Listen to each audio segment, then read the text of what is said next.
Assalamualaikum warahmatullahi wabarakatuh. Kami dari kelompok 9. Di sini kami akan mempresentasikan tentang budaya Jawa dalam simbolisme religi, tradisi, dan seni. Adapun anggota kelompoknya, yang pertama yaitu saya sendiri, yang kedua Intan Liana Putri, yang ketiga Hana Aisyah Sofiana, yang keempat Silvi Nur Karimah. Asal-usul suku Jawa.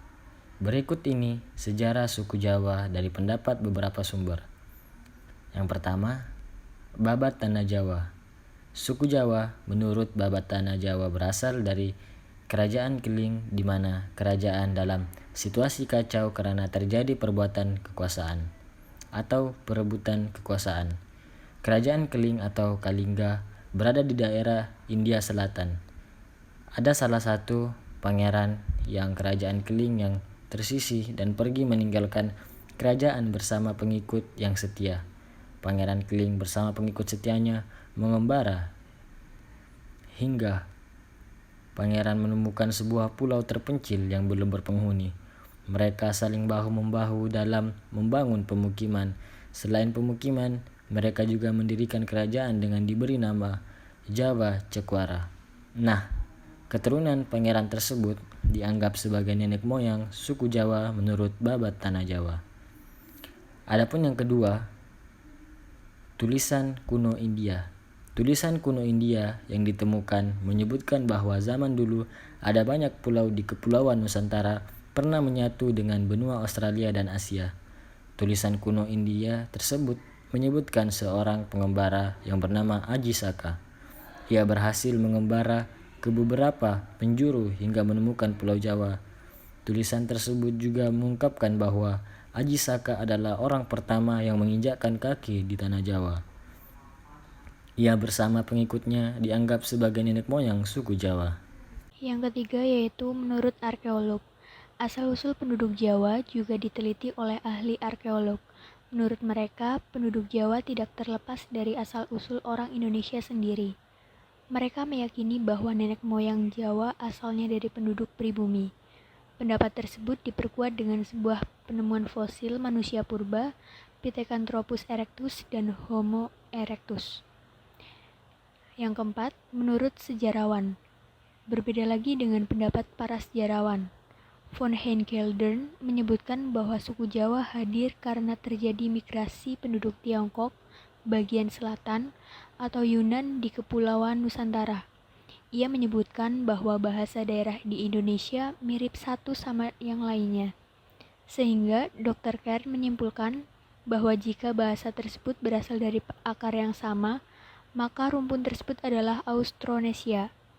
Pernyataan Dr. H. Kern berhasil menguatkan Geldern tentang teori mengenai asal-usul suku Jawa dan bangsa Indonesia. Adapun kebudayaan suku Jawa yaitu wayang kulit, senjata adat suku Jawa, gamelan, seni tari, bahasa dan aksara Jawa, budaya kejawen, rumah joglo, tingkepan atau mitoni, grebek, upacara sekaten, kenduren, ruatan, tedak siten, dan kalender Jawa. Filsafat hidup suku Jawa. Konsep kesatuan yaitu manusia dan jagat raya merupakan percikan zat ilahi. Orang Jawa biasa menyebut Tuhan dengan Gusti Allah. Dalam kebatinan Jawa dikenal dengan istilah Manunggaling Kawula Gusti. Konsep ini tersirat dalam huruf-huruf Jawa atau bisa disebut aksara Jawa yang ditulis oleh Aji Saka. Adapun filsafat Hana Caraka yang diungkapkan Paku Buwono IX adalah sebagai berikut. Yang pertama, Hana Caraka berarti ada utusan, yakni utusan hidup berupa napas yang berkewajiban menyatukan jiwa dengan jasad manusia. Maksudnya, ada yang mempercayakan, ada yang dipercaya, dan ada yang dipercaya untuk bekerja. Ketiga unsur tersebut adalah Tuhan, manusia, dan kewajiban manusia. Yang kedua adalah Data Sawala, berarti manusia diciptakan sampai dengan saatnya dipanggil, tidak boleh mengelak, manusia harus bisa menerima dan menjalankan kehendak Tuhan. Adapun filsafat hidup suku Jawa. Yang ketiga, pada jayanya. yang berarti menyatunya zat pemberi hidup dengan segala atributnya harus bersedia melaksanakan, menerima, dan menjalankan kehendak Tuhan. Yang keempat, maga batanga, berarti menerima segala yang diperintahkan yang dilarang oleh Tuhan. Maksudnya, manusia harus pasrah, sumara pada gadis kodrat meskipun manusia diberi hak untuk mewiradat, berusaha untuk mengulanginya.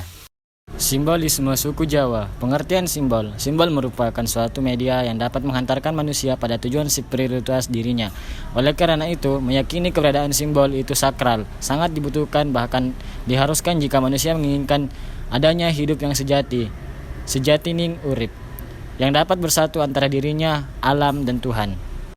Budiono Herosatoto dalam bukunya Simbolisme dalam Budaya Jawa mengelompokkan simbol-simbol religius dalam 3 kelompok, yaitu yang pertama, simbol religius yang terbentuk karena pengaruh zaman mitos atau disebut dengan zaman kebudayaan asli Jawa. 2. Simbol religius yang terbentuk karena pengaruh zaman kebudayaan Hindu Jawa. Yang ketiga, simbol religius yang terbentuk karena zaman kebudayaan Hindu Jawa dan kebudayaan Islam Jawa.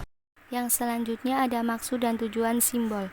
Maksud dan tujuan simbol-simbol kebudayaan orang Jawa sepanjang sejarahnya dalam bukunya Herosatoto adalah sebagai tanda untuk memperingati suatu kejadian tertentu, agar segala peristiwa dapat diketahui oleh masyarakat segenerasinya atau masyarakat generasi-generasi berikutnya, dan sebagai media dan perantara dalam religinya.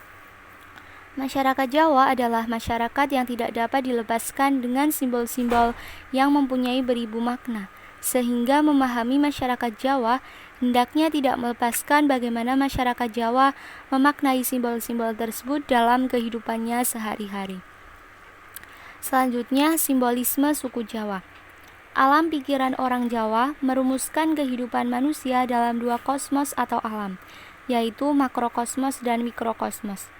Makrokosmos dalam pikiran orang Jawa adalah sikap dan pandangan hidup terhadap alam semesta yang mengandung kekuatan supranatural dan penuh dengan hal-hal yang bersifat misterius. Sedangkan mikrokosmos dalam pikiran orang Jawa adalah sikap dan pandangan hidup terhadap dunia nyata. Dasar kepercayaan Jawa atau Javanisme adalah keyakinan bahwa segala sesuatu yang ada di dunia ini pada hakikatnya adalah satu atau merupakan kesatuan.